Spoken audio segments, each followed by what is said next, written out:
Raw review, August 5th episode of Raw. I'm Will. That's Brandon. We are the Cousins of Destruction Wrestling Podcast. As always, let's cheers and let's talk about some wrestling. Man, we really didn't think that SummerSlam happens and it's like, oh man, we're excited for Raw.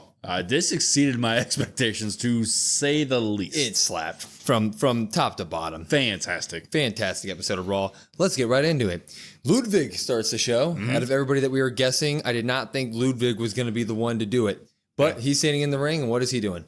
He's introducing the new World Heavyweight Champion, Gunther.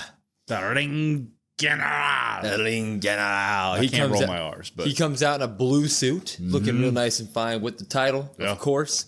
And he basically says that I was the Intercontinental Champion, I was the King of the Ring, and now I am your champion. And if you thought that those were historic reigns in the past, just wait and tell you what you see with this championship title reign. He says, I am above everybody. I am prepared for anything, for anyone, and I will have, and the legacy of Raw will now belong to me. And he wasn't prepared for everybody because somebody's music hit. Yeah. Randy Orton. I mean, let's be honest. Who thought Randy Orton? No one. Not me. No one. Randy Orton music hit. Okay. That's how I felt. He walks to the ring and he basically goes, and Gunther acknowledges it. He goes, Randy, I'm going to be honest. That caught me off guard. I thought that was nice. Yeah. I was like, they caught me off guard.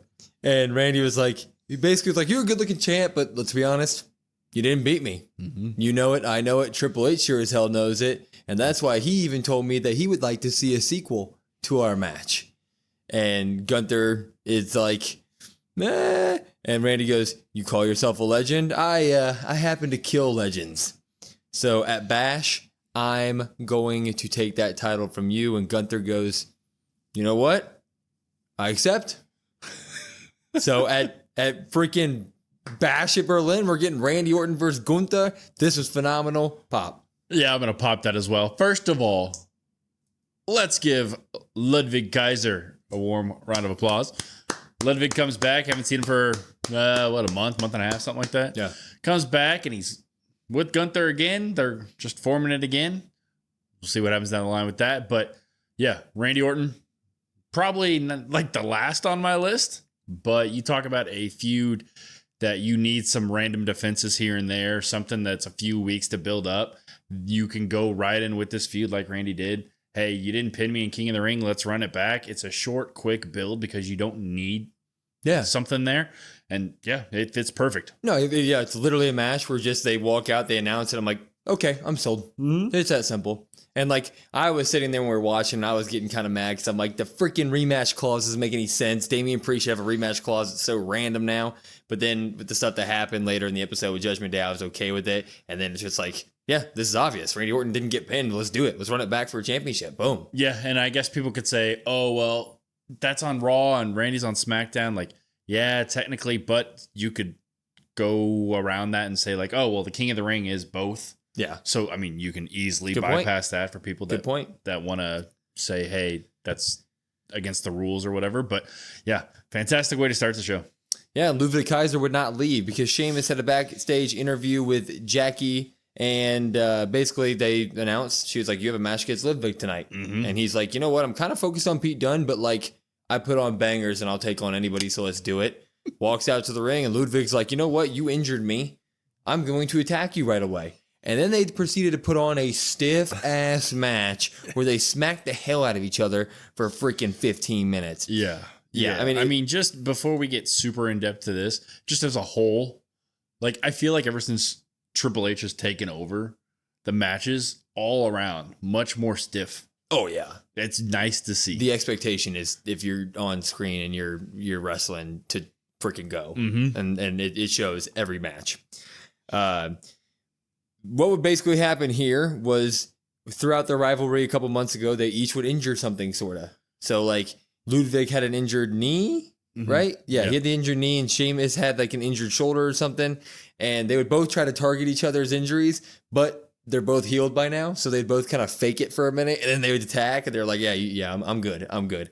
But throughout the match, this was all about freaking big, hard chops, kicks, slaps, all of it that you normally get from a Sheamus match. Just tough stuff. Ludwig would actually carry the middle of the match, would just beat the holy hell out of Sheamus all over the place. He would even try to put Sheamus into the 10 beats of the Balor, whatever they call it. I say Baldrin. I don't think that's right. Baldrin? I don't know. But yeah, he got 4 off. What? He got 4 off. Yeah, he got 4 off, and then obviously Sheamus was like, "No, that's my move. You can't do that." And Sheamus would make a big old, he'd make a big old comeback here. So we get the white noise. It was a 1-2 ooh. He immediately put him into a cloverleaf submission lock after that, and then he got out of that. So he did his own 10 beats, got all 10 of them, and some, of course. Then they would go outside of the ring. And when they went outside of the ring, they were fighting and fighting and fighting.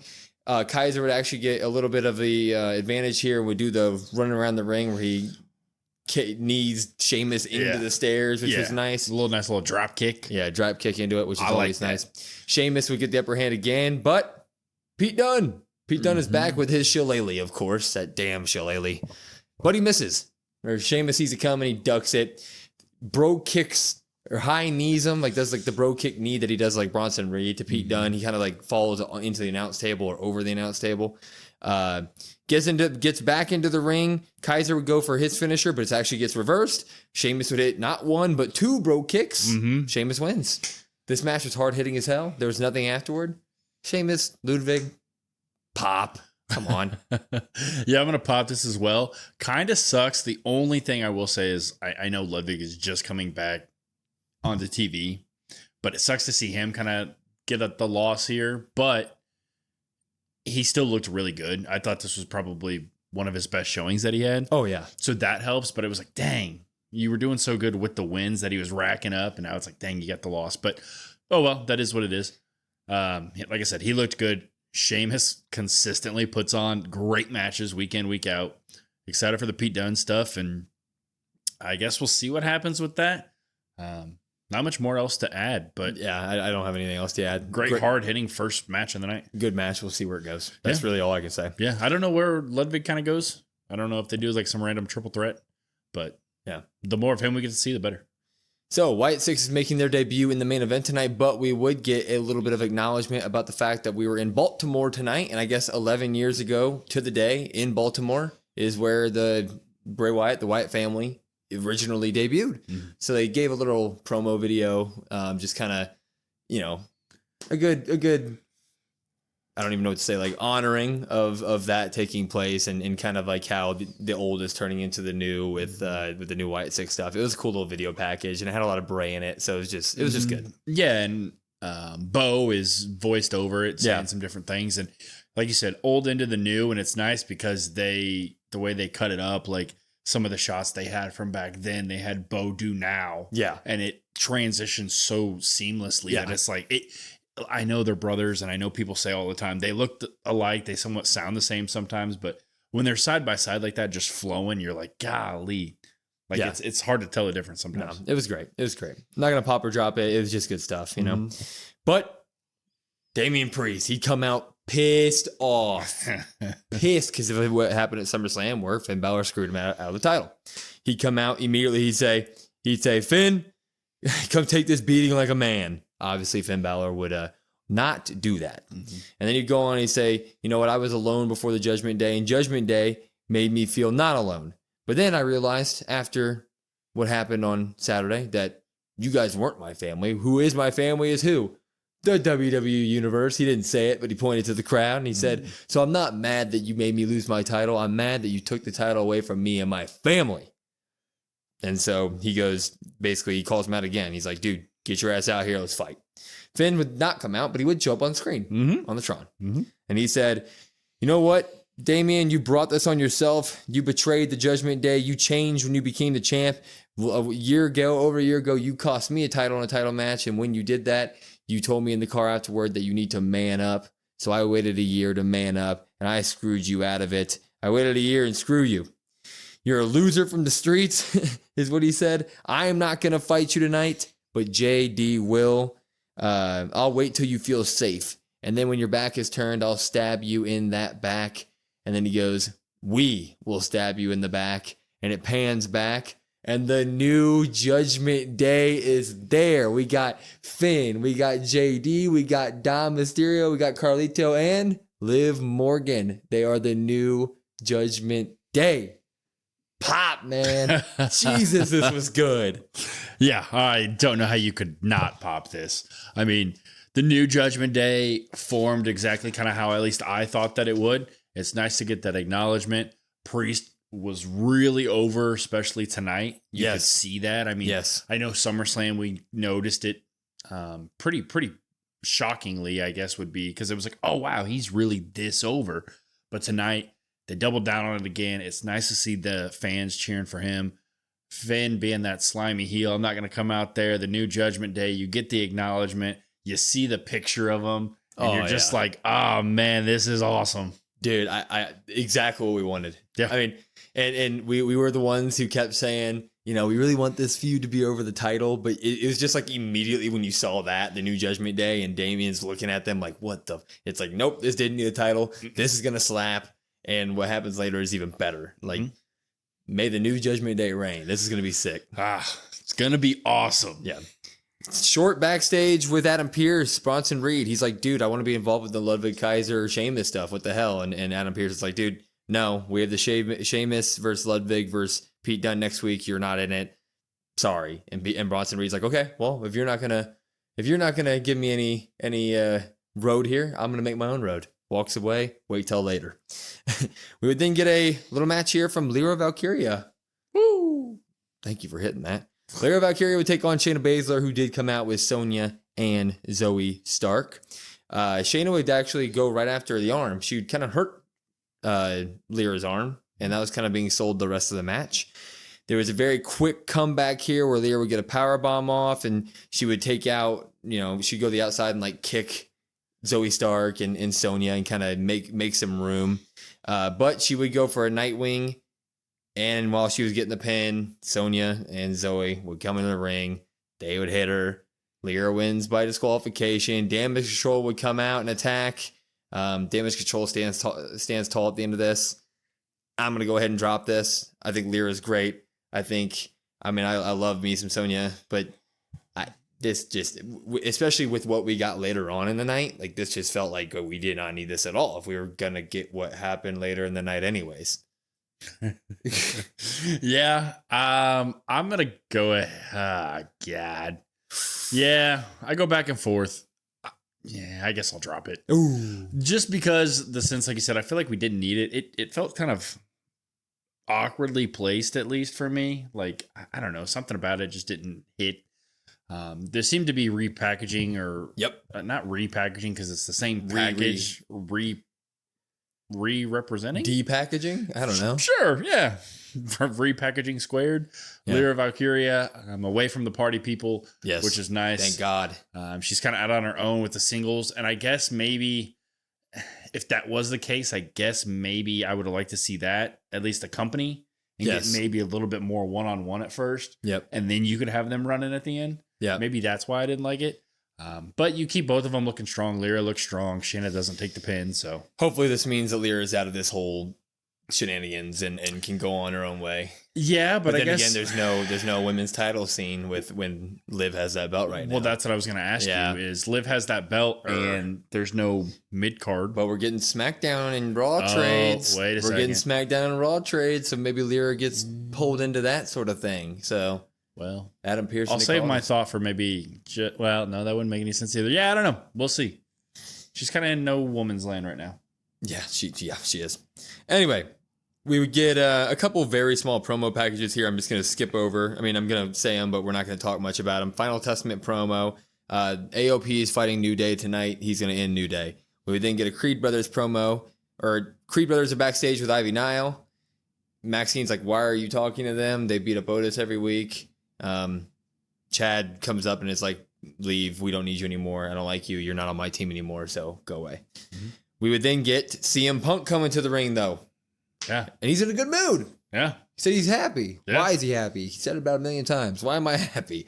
Why am I happy? He said, I'm happy because I'm in Baltimore. Cheap pop. I love Punk, but I didn't like that. He goes, he did his whole thing. When I get knocked down, I get back up. Where would I be if I didn't do that? That's why people in the locker room don't like me, is because I won't stay down. He goes, I'm happy because I'm back. I'm fully back and I'm healthy. And he said, but I would like to talk less and fight more tonight. Drew said that he was going to put in my career and kill me, basically. I'm still alive. Come on, Drew, let's fight. And when he calls out Drew, Seth Rollins' music comes out or hits. He's walking out pissed. He looks like a ripoff Hangman Page. He's wearing like a cowboy outfit, but he takes it off immediately and he looks pissed too. And CM Punk's like, what are you doing out here? And Rollins is like, I've waited 10 years for this moment. You're healthy. I'm here. I'm going to end you. And then he takes off from the ring. They start squaring up, but before they can square up, Drew McIntyre is all the way up in the crowd. Yeah. And he's in a really good mood. Yeah. Why wouldn't he be? Why wouldn't he be? He's got the win. He's got the bracelet. Drew's in the crowd. He's in Baltimore. He's in Baltimore. They were a great crowd tonight, by the way. Baltimore was great. What does he say? Drew says, why are we negative? We should be celebrating my win. But this entire time, Drew's talking and CM Punk and Seth Rollins are in the ring just squaring up and staring each other dead in the eyes. They're just not even acknowledging that Drew's talking. So Drew's whole purpose in this little time is like, someone look at me. He's like a little kid. He's like waving bells basically to try to, and he's like, you know what? I know what will get you to look at me. You know what I do got, Punk, still? I got your family. And he pulls up his bracelet once again. And Punk kind of gives Seth Rollins a crap look, drops to the ring, runs after Drew. And we're like, that's it. That was fine. Yeah. No, that ain't it. The man who needed to make his own road, Bronson Reed, shows up and destroys Seth Rollins. And when I say destroy Seth Rollins, this man hit 6 tsunamis on him to the point where Seth Rollins was coughing up blood. And they had the refs out there and the security out there, and Bronson Reed would get pulled away for like 60 seconds, then run back up to the turnbuckle, hit another tsunami, run back up to the turnbuckle, hit another tsunami. Watch that whole video on YouTube, man. It was awesome, and this made my night. I loved it so much. I was popping so hard. So pop. Yeah, I'm gonna pop it as well. You get the continuation of Drew and Punk, so that goes over that way. Yep. I've been saying for weeks, maybe months, that Bronson Reed needs something. Yes. I'm not going to sit here and say I'm the number one Bronson Reed fan, but I was like, dang, he needs some sort of storyline, do something. I mean, good Lord, you go after Rollins, multi-time champion, future Hall of Famer. I mean, you put him out of action. Yeah, in this way. Yeah. It's been a while since I've seen something like that. You could say Braun Breaker, I guess, but it wasn't like this. No, I mean, it felt never ending. It felt like Triple H was like in a ref's ear, just telling him like, hey, we have 3 more minutes. Do it again. Do it again. He got 6 tsunamis on that. I mean, that's a lot of movement for a big fella. And I'm totally with you. We've been behind him on his match quality for months. And you've said many times that just like all he does is move other people's stories. Man, throw him in there with Rollins? Are you kidding me? Hell yeah. That's a way to boost him. Yeah. And so we talked about it a little bit after. So obviously Becky retired. Yep. So congratulations to Becky. So Rollins to go spend a little bit more time with her. Also, we were also mentioning that with the SummerSlam stipulation of special referee, he's probably not fully cleared from all those injuries and surgeries and all of that. So it's a good way to kind of write him off. Hey, you take some more time to heal. You go spend some time with Becky. You come back fully ready. Until then, Bronson Reed's just going to run over everybody, and I'm here for it. Yeah, if he somehow ends up in the IC title spot with Braun after he's fully done with Sammy, those matches would be great. Yeah, I mean, the thing with Bronson is he's fought so many people over the last couple months that he could have a bone to pick with anybody and go attack that person. I'd be like, oh yeah, that's what happened. Man, we're talking about Bronson Reed in this way. This was a good episode of Raw, man. Anyway, we would then move on. We would get AOP with the Final Testament taking on New Day. Man, the freaking air's out of my sails there, huh? We have this front air. Anyway, Kofi is back from his injury, so it is New Day. They would come out promoting their Ninja Turtle outfits, so New Day is dressed. Shout out Donatello. Yeah, they were Donatello and Michelangelo tonight. Yeah, Donatello's the best Ninja Turtle, though. That was Xavier Woods, I think. He was Donatello tonight. Yeah. So, what this whole thing was AOP looking strong per usual. Kofi was in the ring to begin, and they kind of ended up working over on Kofi. So it was whole keeping the tag away from Xavier. Eventually, they would get the tag on Xavier. He would kind of do the hot tag stuff, gain a lot of momentum, take guys out. Very cool thing did end up happening here. One of the members, the names better than me, Akam and Razor. I don't know the difference between them. Sorry. Razor has like the tattoo. Oh, okay. Akam has like the shaved head. One of them is outside the ring, and Kofi. I'm going to be honest, I don't remember which one it was because I was not paying attention to this. Yeah, Kofi Kingston decided to do like a springboard suicide dive where he just throws himself at him, takes him out, and Xavier Woods takes the other one out. But Karrion Kross gets the foot of Xavier Woods, pulls him down to kind of cause him not to be able to finish it off. And it looks like Karrion Kross is going to cost this match. And then big dude is walking down the ramp. And I'm like, what is this? Odyssey Jones, big man, Big E squared, walked down that ramp into the ring. And he did a sidewalk slam to AOP, one in each arm. They're like 300-something pound men, and he picked them both up in each arm, did sidewalk slam to both of them, and then he did another like spinning slam. I didn't really know what to call it. I don't remember really what it was, but he slammed Karrion Kross as well. Xavier Woods was able to get the pin, so Xavier Woods and Kofi Kingston get the win. They did a small backstage segment afterward where basically we find out that Kofi Kingston called Odyssey without Xavier knowing, so we still have some drama there. This is tough. Now, I'm going to let you go first on the pop or drop. I don't know. I'm going to let you either convince me or... Well, it's nice that Odyssey Jones makes his Raw debut after being drafted like 2 years ago to Raw. Yeah. He was drafted forever ago. We haven't seen him since. He was in NXT, was really good in NXT. He showed he's got some size and some speed. Admittedly, throughout the match, like I said, I kind of tuned out. I was working on some other stuff for the podcast, and you had said, whoa, what's going on? I look up. Big ol' Odyssey Jones is walking down. I'm like, oh my God. Okay, well, this is cool. Yeah. In terms of, God, I'm going to drop it still. You're dropping it. I'm dropping it. Yeah, the debut is cool. Don't get me wrong. It's actually really smart of them to add a third member to New Day. That's a nice added element. And that I'm excited for the breakup there. But AOP for me takes so much out of this that I don't care. Once AOP goes away from it and it is just Kofi and Woods, I will like it. But with AOP there, I can't do it. Man, Final Testament. You almost talked me into a pop there, but then that last little spiel, you kind of got me. Yeah, I agree. I'm going to drop it as well. I'm completely with you. I think the AOP Final Testament part of this is just a miss. Like a couple weeks ago, we gave Karrion Kross a little bit of his flowers, and he every once in a while he does a good job in the ring. But I think his character overall is just stupid. I think that it's just him and a bunch of AI people that just stand there while he talks and they look menacing. They do nothing. Yeah. If Akam and Razor had some, and they can't speak. That's why they've always had Paul Ellering there. Yeah. But if they had some sort of character to each of them, like to get me more invested, I'd probably care more. Yeah. But I don't. It's just two big guys. And Kross did well when Kross was in the ring, but when Kross isn't in the ring, I find myself just being like, give me a pillow and a blanket, dude. Yeah. Yeah, I'm not in. Anyway, we'll move on. We got a JD. So you're dropping it. Yeah, dropped it. JD McDonough promo was next. Priest, he basically was talking smack on Priest. He was like, you never wanted me in the Judgment Day anyway, because there was that big storyline a long time ago, Priest not wanting him in the Judgment Day. And he goes, you never wanted me in, so tonight I'm going to get my revenge. Is basically what the whole ordeal there. Yeah, nice little, I'm not going to interrupt too long, but nice little promo. Oh, yeah, JD's good. Mm-hmm. He's good. Yeah. They put on, I mean, we'll see later. They put on a freaking classic. A-Town Down Under, though, from SmackDown, they never really acknowledged what was going on between SmackDown and Raw tonight. Like, we assume that because he said, well, I'm making moves with Nick Aldis, so are they on Raw now? Like, we never really got like a full-on explanation, but they're here tonight. I feel like Mark Cole was like, we'll get into that in a second, but then I feel like he didn't. Yeah, maybe I didn't hear it. I was paying attention.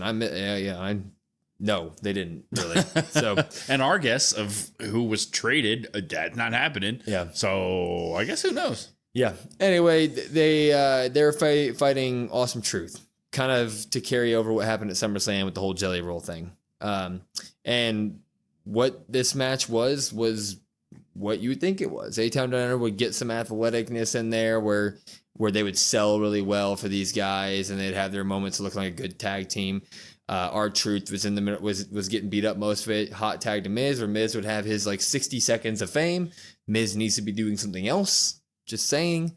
But what would end up happening is Miz was on a roll, and he would go for a top rope kind of clothesline. Just like jelly. Just like jelly. On a roll. Yep. And Miz would go for a top rope clothesline, but right before he jumped, R-Truth would tag, and Miz would be like, what the hell? And R-Truth would be like, yeah, I tagged you. And R-Truth would get Grayson Waller on his shoulders and turn to AA him. And when he turned him, Waller booted Miz out of the ring. He did end up AAing Waller, but he wasn't the legal man.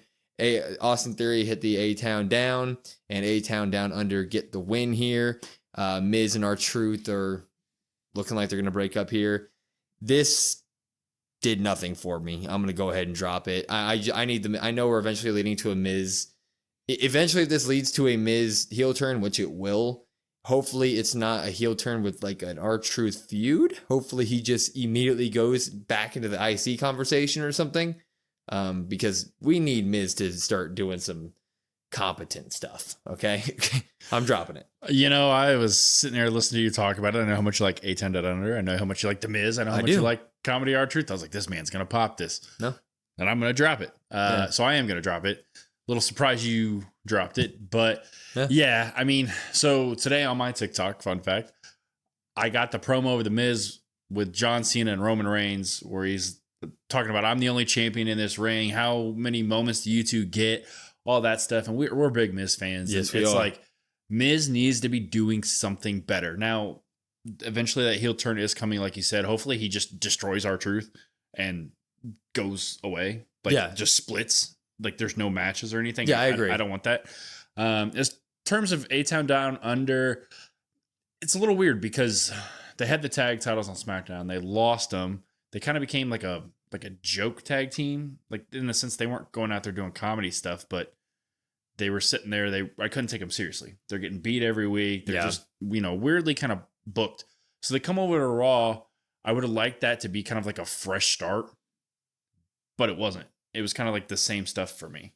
Yeah, I think they're stuck in the when do we pull the Austin Theory face turn limbo. So But it's weird that you say that because then he gets the pin tonight, which I guess could build up to that. Like I get the pins and you don't, but it's just that's also a weird tag team, and there's no like Raw. You move a tag team over to Raw where the tag belts are on people, but they're not prominent. I don't think they moved them over. I think this was just Nick Aldis and Adam Pearce agreeing to let the fallout of SummerSlam happen. Oh, so you think it's just a one-off? Yeah, I think it's a one-off at this point. I don't know. Yeah. It might be. I guess for me, spoiler, maybe Jay and Sammy take the belts off of New Day or of Judgment Day, and then maybe they have a match if they are on Raw. Maybe they do that. But I just would have liked a one-off makes more sense because if they are changing brands, I would have liked some more serious concrete stuff.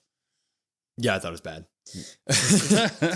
Anyway, we get Priest rebuttal promo package. It's pretty much what it was. He was like, JD, you're right.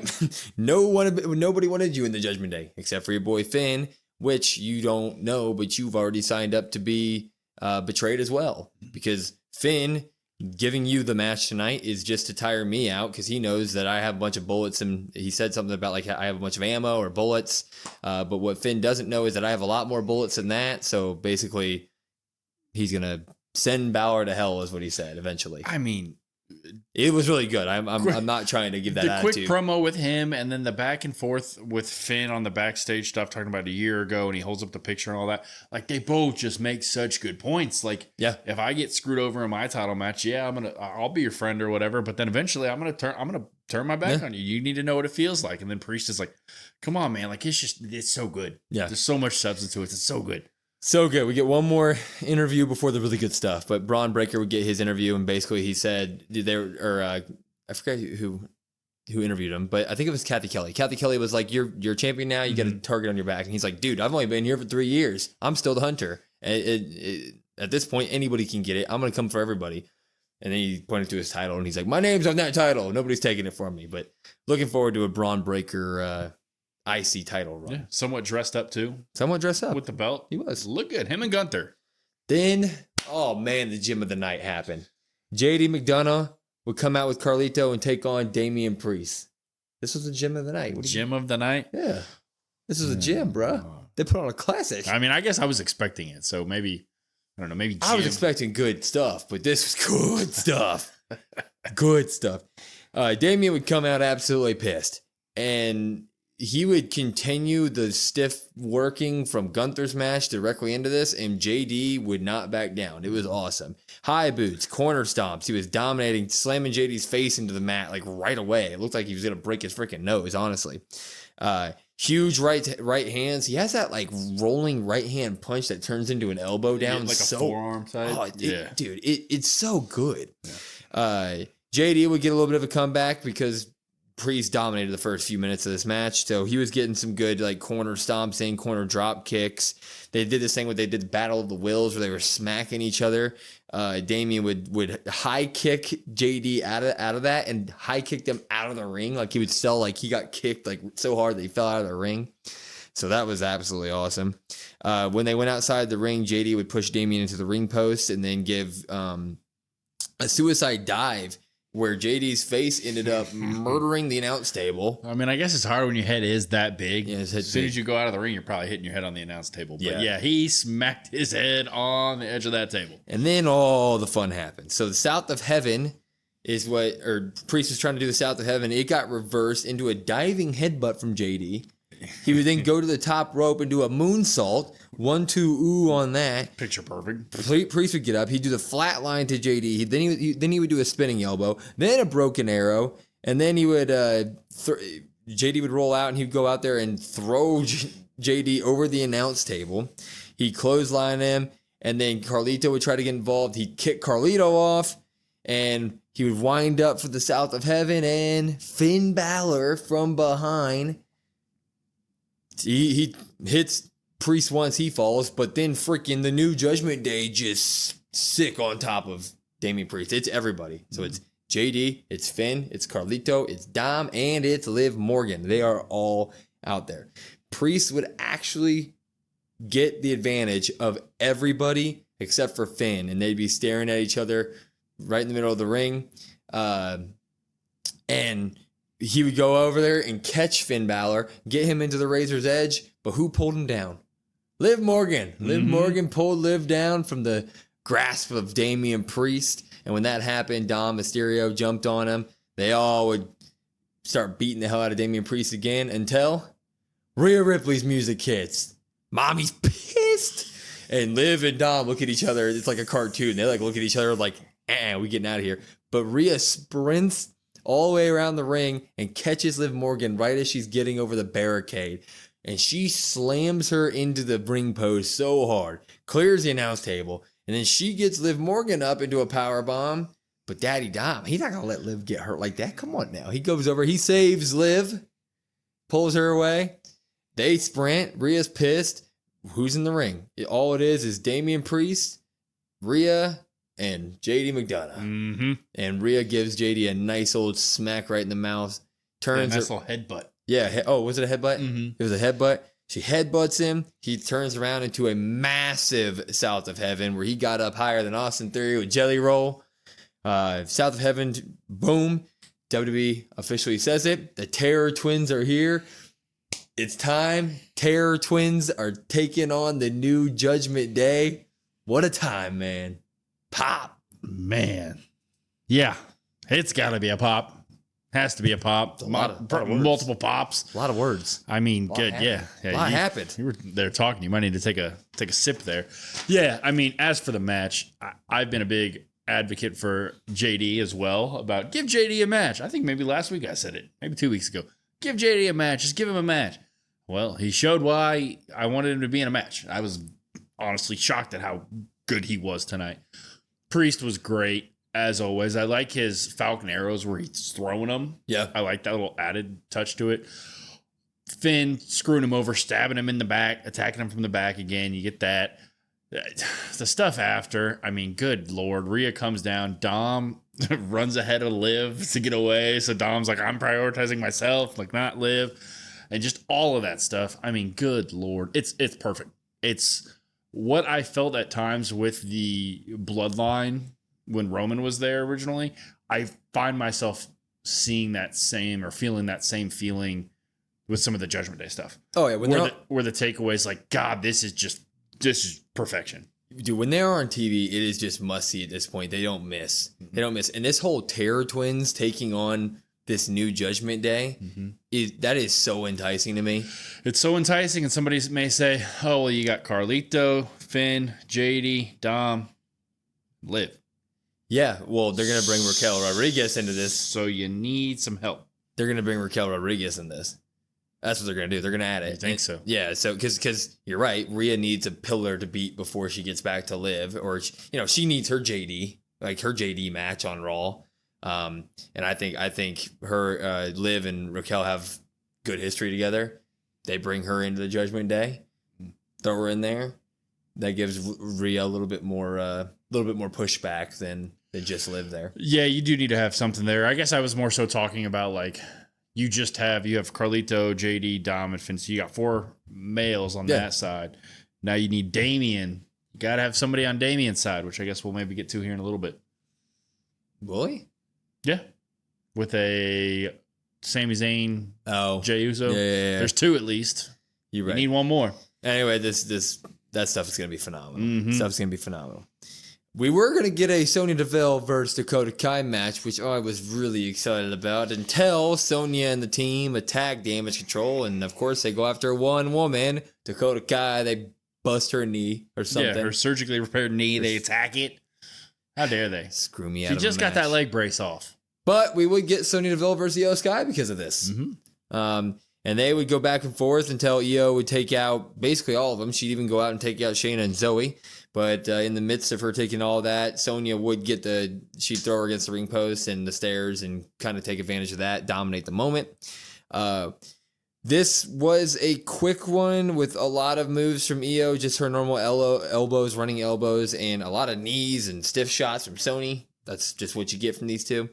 But the fun stuff would end up happening. So Zoe would break up a pin that I forgot what move, but Iyo had a good pin where they thought maybe we were gonna get the 3. But the bullet train attack or something, where it's like it's basically just like a Meteora. I think. Zoe would pull a Finn and put Sonya's foot on the rope, and this would cause Kairi Sane to get involved, and they'd all kind of they'd beat each other up on the outside until.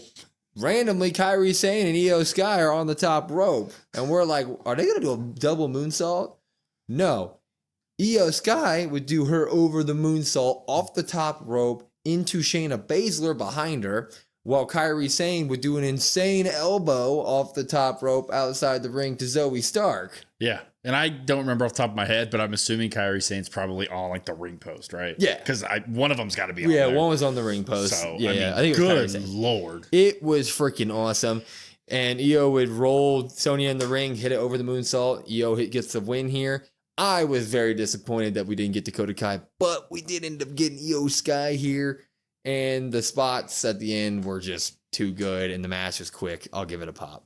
Yeah, I'm going to give it a pop. It's a little weird because you think about it like wrestling psychology-wise, I guess. Like these two were also just attacked. Not as bad, but they were attacked. But then they're also outnumbered. No, we don't think about that. But then they get the win against this faction we're trying to build up. So like that's kind of different, I guess. Yeah, Sonya and them are taking L's. Yeah, we do have a number 1 contenders match for the women's tag titles. I don't know why I said it that way. Next week of Iyo and Kairi versus Zoe Shaina. So that's there. I think more than anything, Iyo gets the win. Dakota, well, no, not next week. This week. Sorry, clarify. Okay. Iyo gets the win here. I should have said, and you build it to where Dakota's like, man, I could have won that match. How dare you? And you get that Dakota kind of breaking up with Damage Control there. Yeah, forcing her way out. I'd bet money Dakota Kai screws them next week. So Sonya and them are winning. Yeah. And I think Dakota screws them somehow. Which is, I mean, we want stuff for Dakota Kai. Yeah. There's a lot of factions right now. Just a ton. All the women's teams. And you need, this is what I was going to say. You need somebody to fight Lyra. You could maybe have her and Dakota have a little bit, some sort of feud there if she goes off on her own. Or they just form another faction. They just form a tag team versus. That's probably what's going to happen. They cost him. Dakota needs help. Who does she turn to? Lyra. Valkyria. And then they go against Kyrie and Iyo. Book it. That's what's going to happen. Sure. Sure.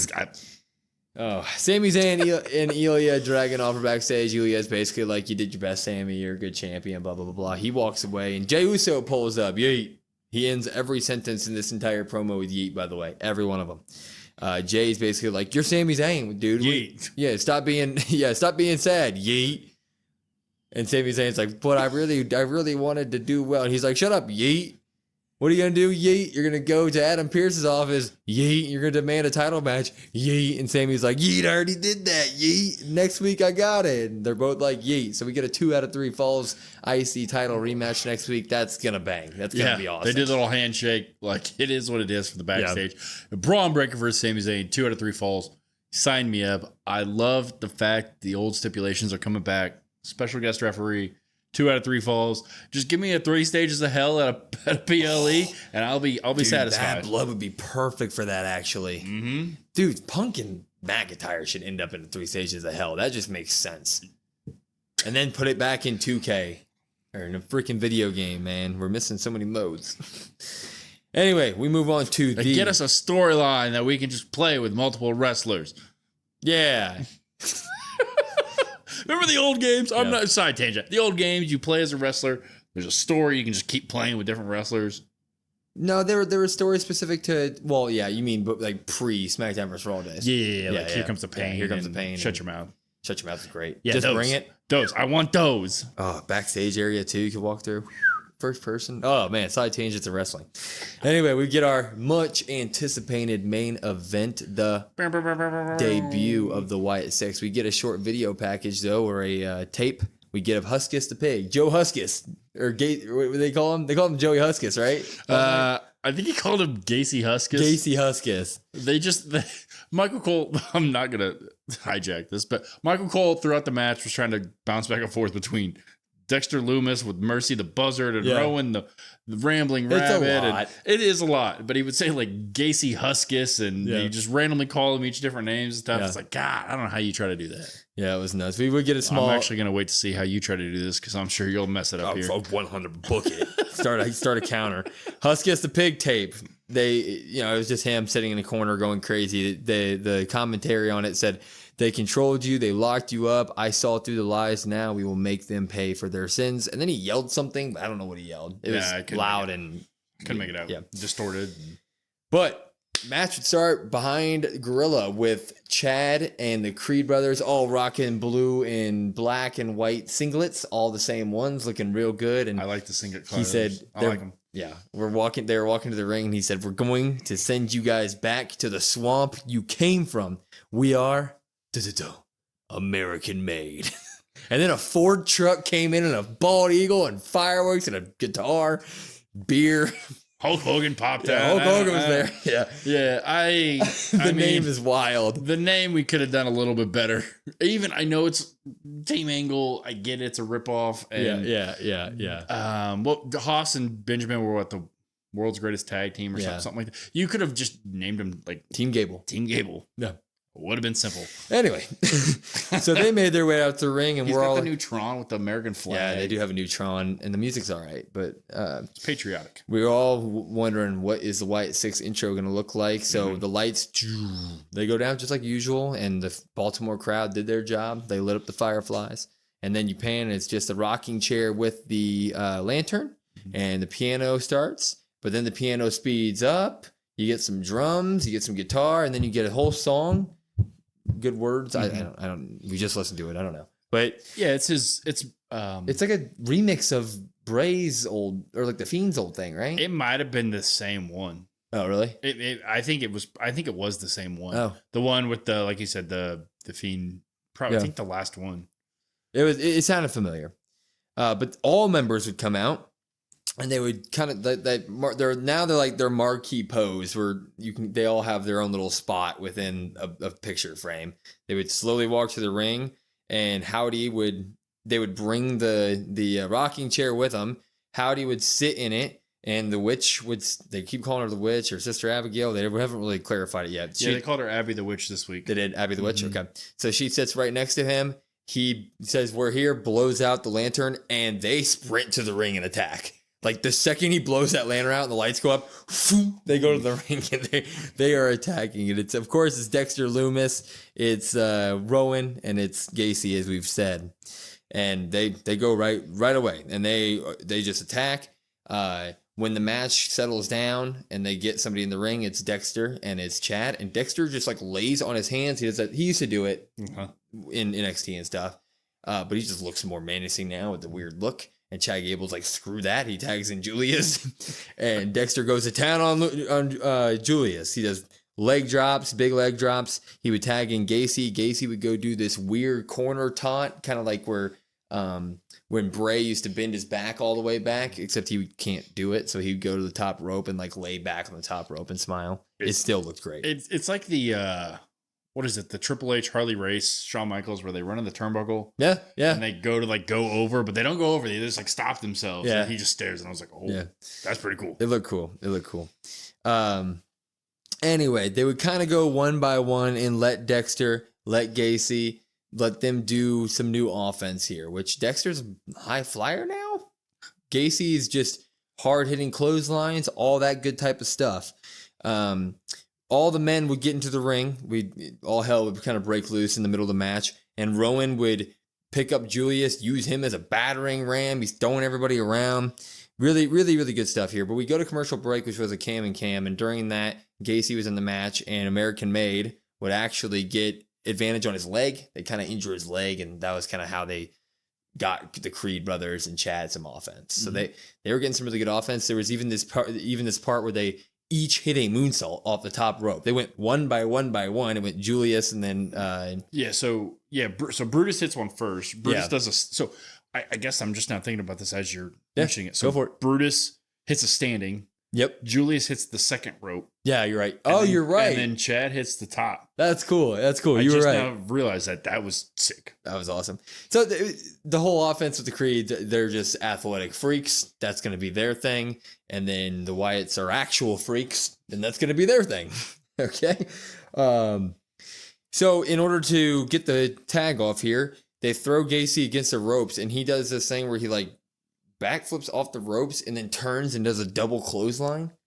Dude's sneaky athletic, dude. Mm-hmm. Sneaky athletic. And then he would get to tag in Rowan. And this entire time, whenever they do cool moves, it pans to Howdy and he's laughing, just cracking up. And the witch is just sitting right next to him, just kind of being the witch. Deadpan face. Deadpan face. I don't know how she does it. I know it's a mask, but I don't care. Yeah, Rowan would take out absolutely everybody. He would throw Gable like 10 feet in the air because Gable's phenomenal what he does. He'd go outside the ring, throw Gable off the barricade, throw him back in the ring. He would do the laugh. They said it was an homage to either Bray or Harper, but I don't really remember who used to do it. But I feel like it's probably Harper. Yeah, I do too. I mean, Harper was the more athletic of those three, so it just makes sense. Which, I mean, good for him for doing it. It honestly didn't look that bad for a man his size. I was like, great. Okay, yeah. Look great.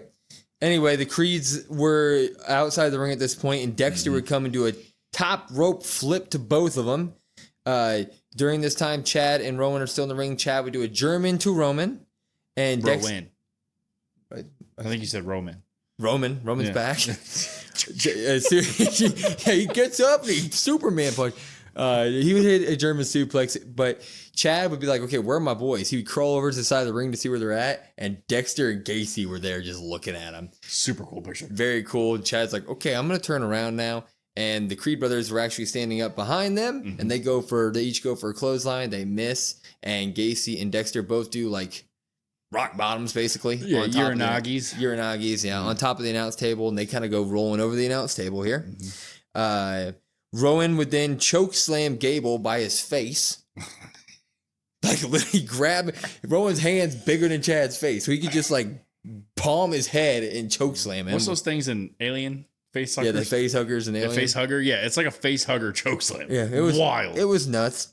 Then they would tag all the Wyatt Six would come in. Gacy would do that thing where he power bombs Dexter on top of Chad. Dexter would then just immediately go to the top rope and he would do a splash, and on the way down, Rowan assists him. He kind of like throws him down on the splash. They would pin Chad Gable, 1, 2, 3. Wyatt 6 get the win in their in-ring debut. They looked great. This is going to be some just phenomenal back and forth between these two tag teams. I love it. Pop. Yeah, I'm going to pop this as well. A lot to get into and a lot to kind of dive into. Just overall impression, I guess, the in-ring of those guys, those three, I was really happy with. Like you said with Loomis, he seemed to, I don't remember him being a high flyer like that. He was much more of like a powerhouse guy. Yeah. But I think with Gacy being a powerhouse and Rowan being like a giant powerhouse, like you need some variance. Oh, yeah. You need that guy. So for him to be as athletic as he is, fits great. I mean, he really shined tonight. I saw some people saying it should have been a squash match. I don't think so, because the American made, like, you don't want to just kill them. They just started. Yeah. So they needed to get some offense in. They looked really good. They were doing some cool stuff. They got a new look. They got a new Tron for Gable. Like, I'm still excited to see that, as we've seen with Gable, at least. Like, he can still be that guy and 100%. take losses. So it's smart for them to pin Gable there. At least I think so.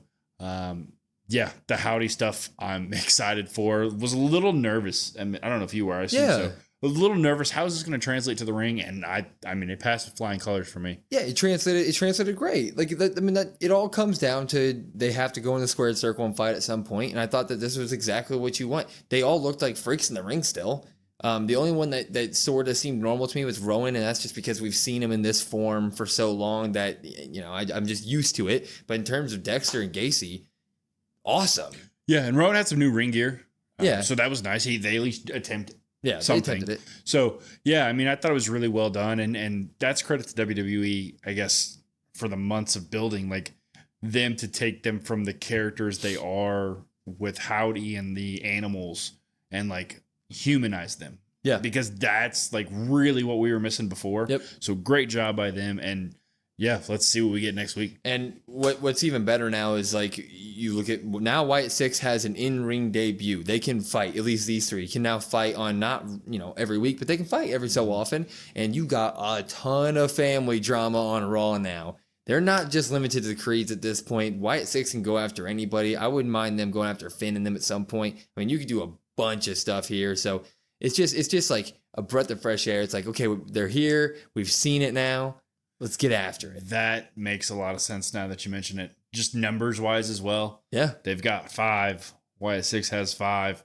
It makes a lot of sense. I really like that. Now, eventually, I think that's probably where this will go. I mean, nice to see those three. And like you said, you don't need to see it every week. I don't want to see it every week. Nope. It takes away from the mystique for me.